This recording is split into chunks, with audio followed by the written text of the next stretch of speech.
Fala galera, nessa aula damos início aí ao estudo da termoquímica, a parte da química que se preocupa com o calor envolvido nas transformações.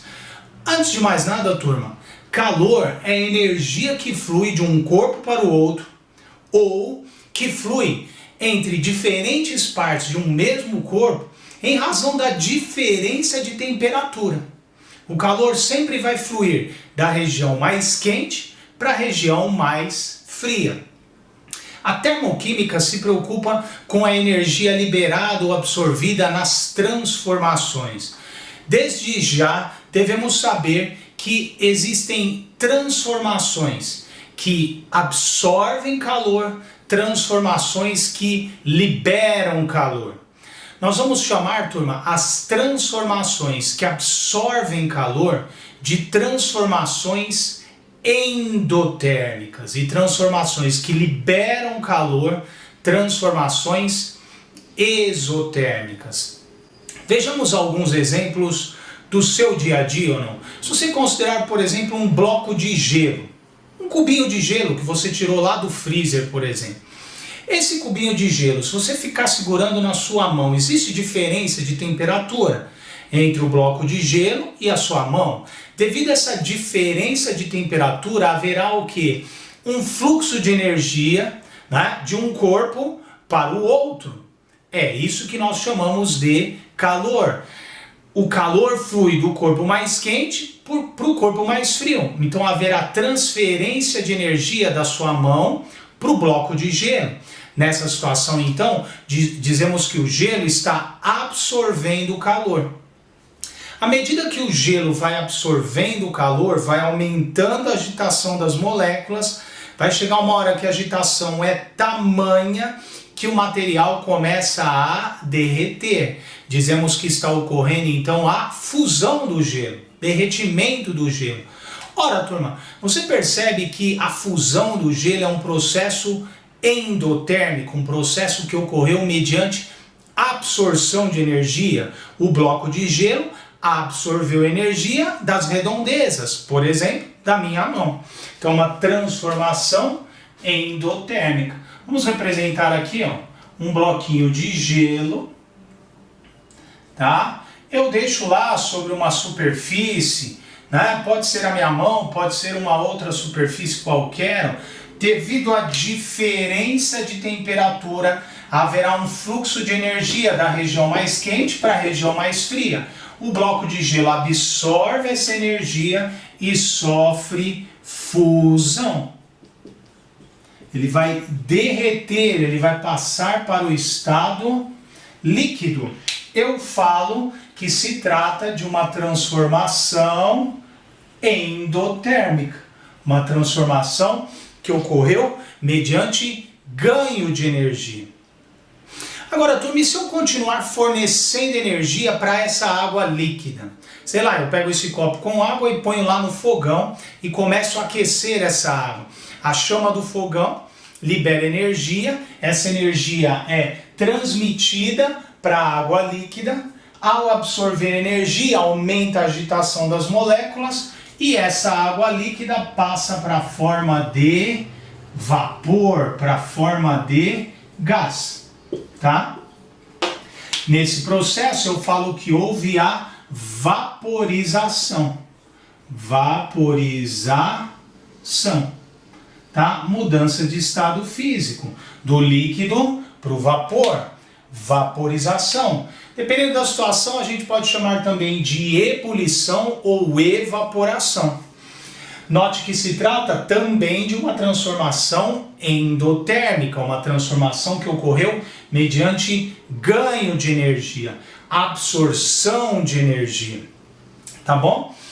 Turma, se num sentido a transformação absorve calor, se num sentido a transformação é endotérmica, no sentido contrário, no sentido inverso, haverá liberação de energia, liberação de calor. Então, se eu pegar lá a água na forma de vapor, né, e essa água passar para o estado líquido, é um processo que a gente chama de liquefação, é um processo que vai ocorrer mediante liberação de energia. Note que as moléculas no estado gasoso ou vapor, elas têm maior agitação, maior energia, né? Associada a essa movimentação das moléculas. À medida que as moléculas vão perdendo essa agitação, vão perdendo essa energia, liberam essa energia, elas podem passar novamente para o estado líquido. Liquefação ocorreu mediante liberação de energia. Se eu coloco esse líquido no freezer, né? Essas moléculas vão perdendo agitação, vão perdendo energia, vai chegar uma hora que elas voltam para o estado sólido, solidificação, transformações que ocorreram mediante liberação de energia. São transformações exotérmicas, tá bom? É bom você saber também que reações de combustão, turma, reações de combustão, reações de queima, também são reações exotérmicas, são transformações que ocorrem mediante liberação de energia. Então é frequente nas provas a menção de reações de queima, reações de combustão, e o examinador vai admitir que você já sabe que se trata o quê? De uma transformação que libera energia. Toda combustão, toda queima libera energia, vai ser uma transformação exotérmica, tá bom? Turma, na química é muito comum nos referirmos ao conteúdo energético de um sistema como sendo entalpia. Conteúdo energético de um sistema, entalpia. Serão frequentes também situações nas quais você vai ter que analisar gráficos de energia, gráficos de entalpia. Vejamos algumas situações. Digamos que eu queira representar em um gráfico de energia, um gráfico de entalpia, a água no estado sólido, líquido e gasoso. Turma, vamos representar três patamares, três regiões nesse gráfico. Água sólida, água líquida e água a vapor. Em qual desses patamares você representaria cada um dos estados físicos?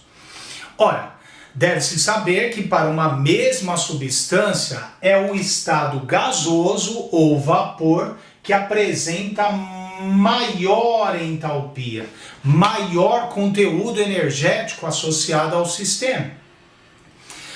O estado sólido, por sua vez, é o que vai apresentar menor conteúdo energético. Se você imaginar o grau de agitação das moléculas, acho que vai facilitar lembrar isso. No estado gasoso, as moléculas estão mais agitadinhas. Lembra que a agitação está associada ao conteúdo energético do sistema. Então, turma, no estado gasoso, a entalpia do sistema é maior do que no estado líquido, que é maior do que no estado sólido.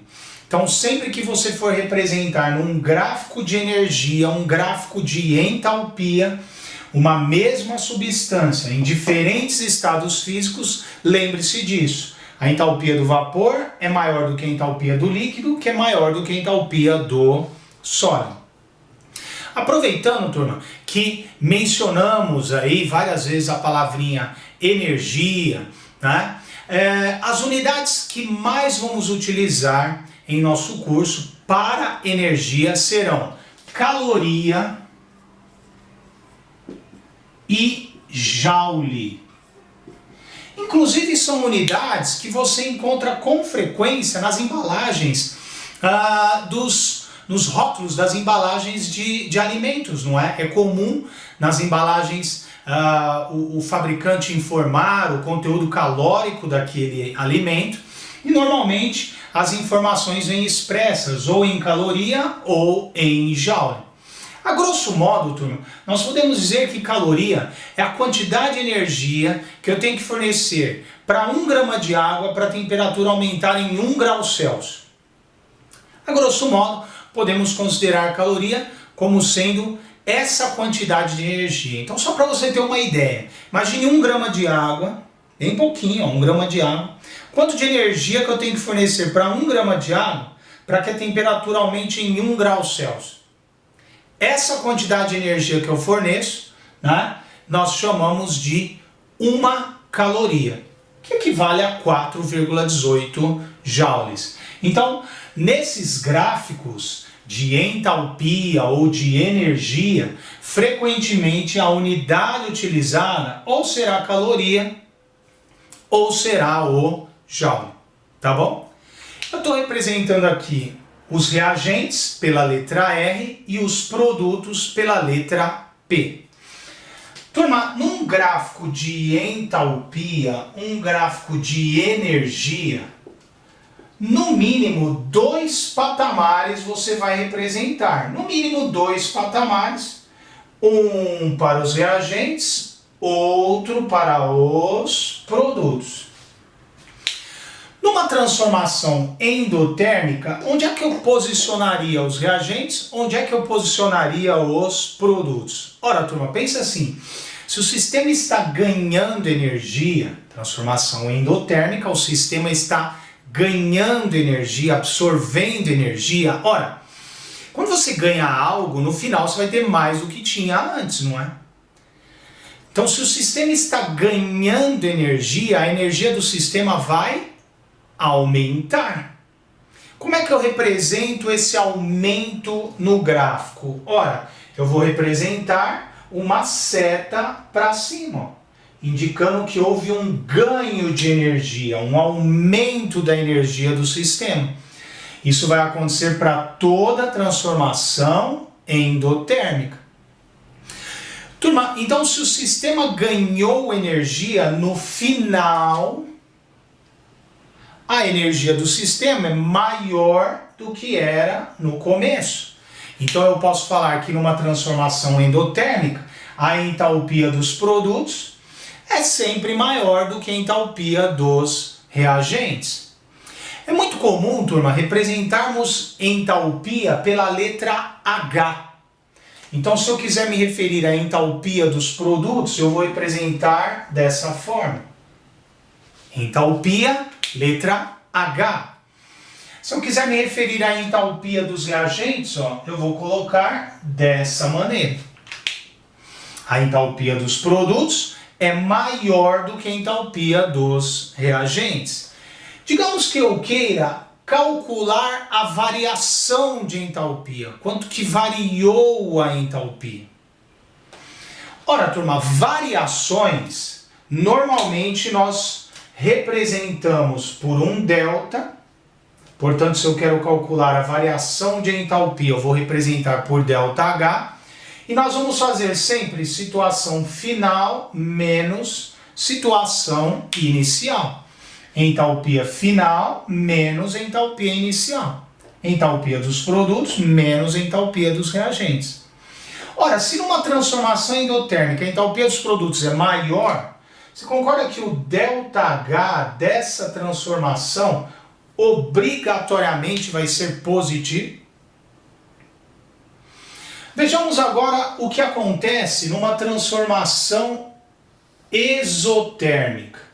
Uma transformação na qual o sistema libera energia, libera calor. O sistema está perdendo energia, perdendo calor. Tá? No mínimo 2 patamares serão representados. No mínimo 2. Um para o reagente, outro para o produto. Ora, turma, onde é que eu posiciono os reagentes, onde é que eu posiciono os produtos numa transformação exotérmica? Pensa comigo, se o sistema está perdendo energia, a energia do sistema vai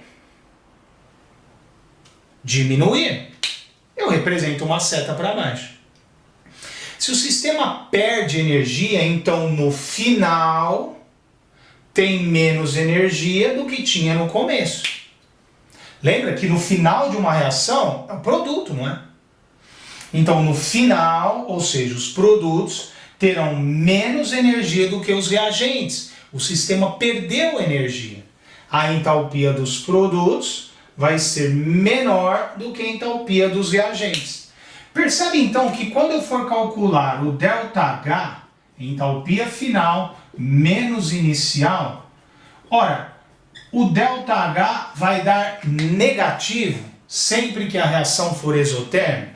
Eu pego um número pequenininho e subtraio um número grandão, o resultado obrigatoriamente vai dar negativo.